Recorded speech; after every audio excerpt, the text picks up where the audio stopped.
Resumption of care. We call it a rock.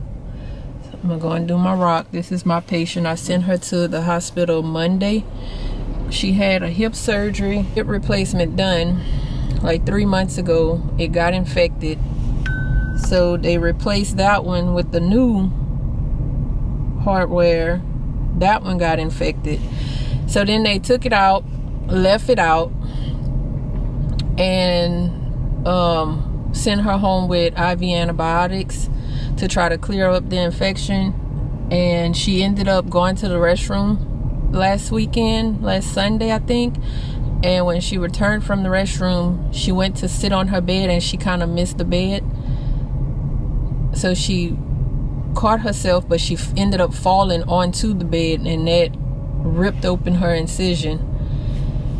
And it was so painful, like she was crying. So I sent her to the hospital and they kept her for the entire week. She just came home yesterday. So I'm gonna go and do her rock today and see what's changed. I'll show y'all like how I do a rock. So of course I use my notebook for all of my OASIS visits. So this is a rock, and I kind of like write these out at home before I get started, and then I fill them in.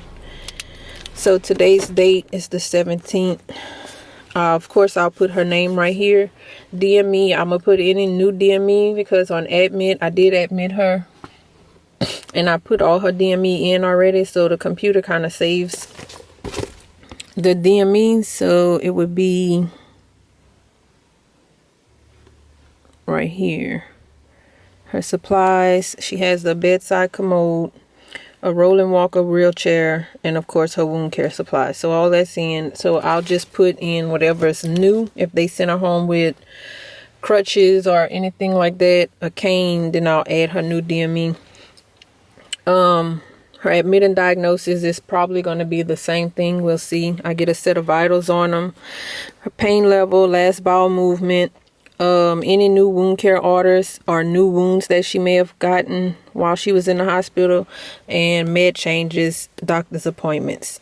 This is my plan of care, and for her it's going to be infection, medications, pain, fall prevention, and skin integrity because of her wound. So that'll be fall meds, pain, skin, infection. Yeah, so that's that. So this is what our charting looks like. Of course, their name would be up here, so I've hid that. We have visit actions. This is where you do all of your charting. Everything with a red asterisk has to be addressed before you can complete the visit. If you don't address all this, then it doesn't complete the visit. So I did my mileage, drive time, my demographics. It would be contact information, things like that. I have to review her contact. That's it. Diagnosis. So these are her diagnoses. I usually take my diagnosis from this list.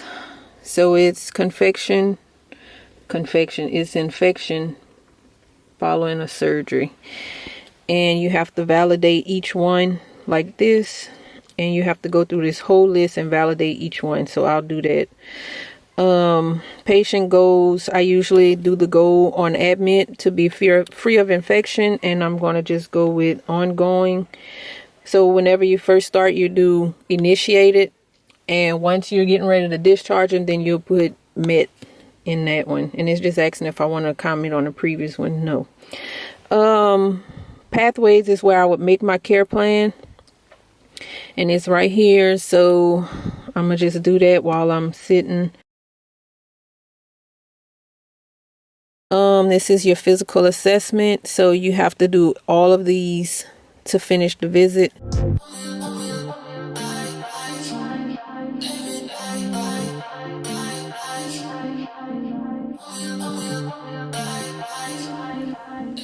Interventions and goals. So this is generated from your care plan, and every visit you have to educate the patient, or at least address at least 1 to 3 of these interventions, and try to meet them during the episode. So throughout the 8 weeks that we're seeing them, we're going to educate her on all of these different things and try to educate her on it so that we can eventually meet these, and that shows that we've done our job. And then I'll put in a note just so it'll have a timestamp for the time that I'm actually here to see the patient, and just save it, and I'll go back and put in my actual note according to my visit. So that's about it. So now I'm going to go inside and visit with her. I'm going to look at her, get my vitals. I'm going to look at her wound. I'm going to do her wound care if I have to. And she has a PICC line. I need to write that on here. She has a PICC line, so I'm going to probably have to flush her PICC line. They didn't send me any discharge.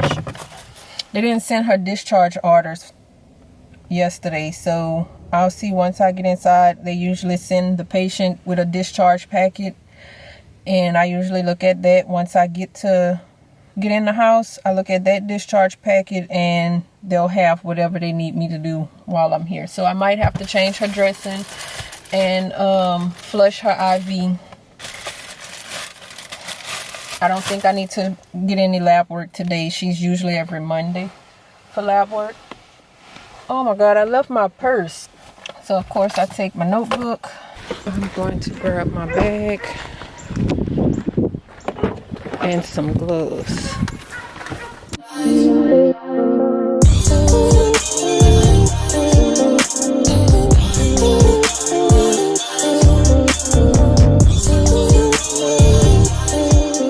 Okay, so I'm back in the car. It took me 22 minutes with her, but of course I'd spent 8 to 10 minutes in my car, so I ended up doing 32 minutes in her house, 32 minutes total in her visit. This is how it looks once I'm done with everything. Her vital signs, I did not write them down this time because I was able to put them in the computer while I was in her house, so I didn't write any vitals except her pain. Oh, she did tell me she had a bowel movement today, this morning, which is the 17th. So I was able to get her doctor's name, her appointments. She did have 2 new medications, as well as her antibiotics. I wrote down here, they did not change. She still has the same 2 antibiotics. Her PICC line was actually changed on the 15th, so I did not have to do that.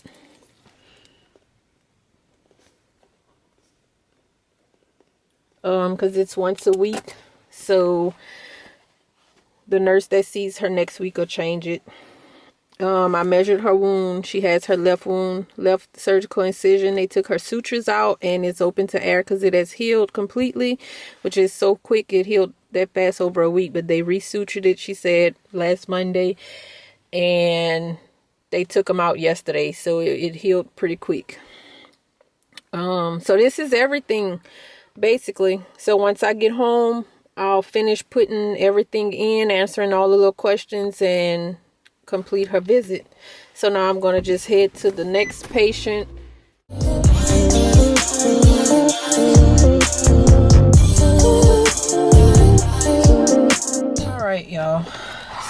So I'm back, getting ready to do my admit. I can't get getting a good spot to record this. Okay. So I have my notebook again. This is the things I put for a notebook. On my notebook. Basically the same thing, except it's an admit. Of course, I'll put the type of insurance, name, the sex, vital signs that I'll get. On admit, we get their height as well as their weight if we can get them on a scale. If they're diabetic, we get a CBG. She's not diabetic, I don't think. I don't remember. But and then you ask them if they smoke, flu shot, COVID vaccine, or tested for COVID. Do they have dentures, hearing aids, eyeglasses, things like that. Any wounds that they have, I'll write the location, my measurements, and the wound care that is needed. Plan of care, all of their doctors, PCP, cardiovascular, cardiologist, pulmonologist, internal medicine, endocrinologist, any doctors that they have, we write them all down and what they are. Any appointments that they have, DM me and the company that supplies it, their diagnosis. Admitting, I usually put on the first line. Admitting, diagnosis, I put on the first line, and then I'll put all their history under.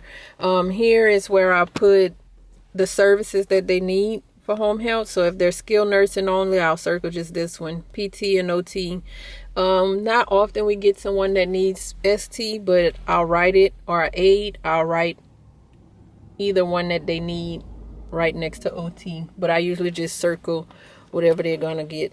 This admit is only for nurses.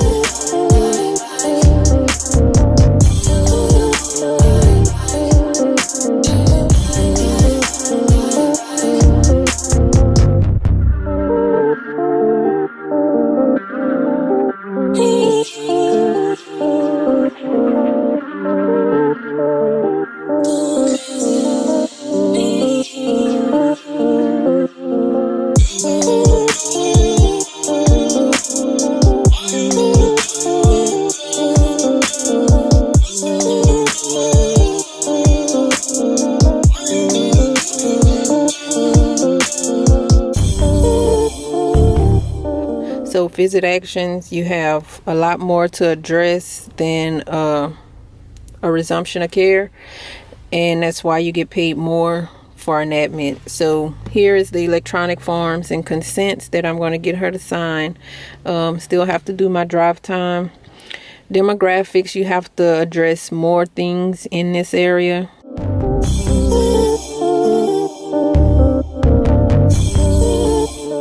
I can validate her diagnosis. So on admit, you have to score their diagnosis. I usually do 3 unless they're coming out of the hospital. And she's coming from a nursing home, so I'm going to do 3s on hers. 4 is just saying poorly controlled history of rehospitalizations. 3 is symptoms poorly controlled, needs frequent adjustment. So being she wasn't in the hospital, I'll go with 3s on her. So that's done, and it puts a little green check on everything you get completed.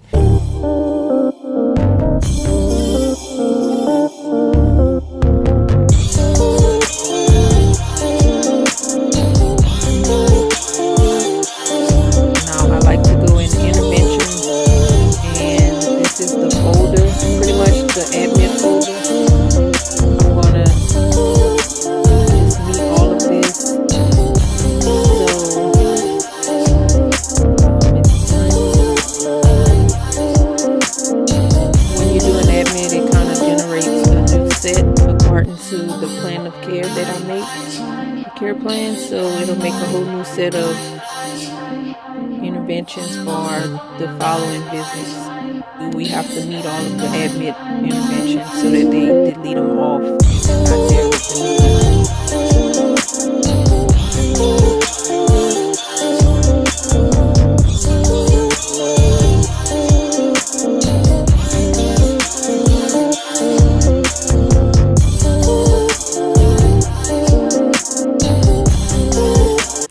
So we got all the interventions done. Her vitals, I'll try to put those in while I'm in the home. Now, physical assessment. She's living with her son, so I'm doing that.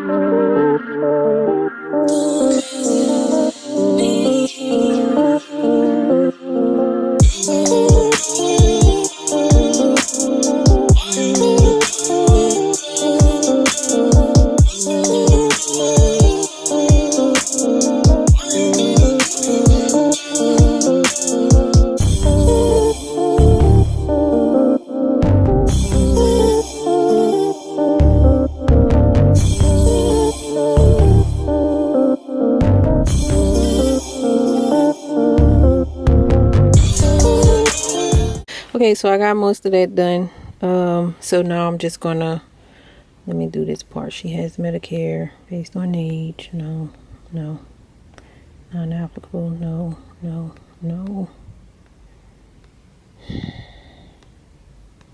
I kind of know all these questions by heart. So if y'all think I'm going through without reading, I am, because it's so repetitive. It's like after you've been doing it for a year, you kind of get used to the questions. You know what it's going to ask, and I just kind of click fast.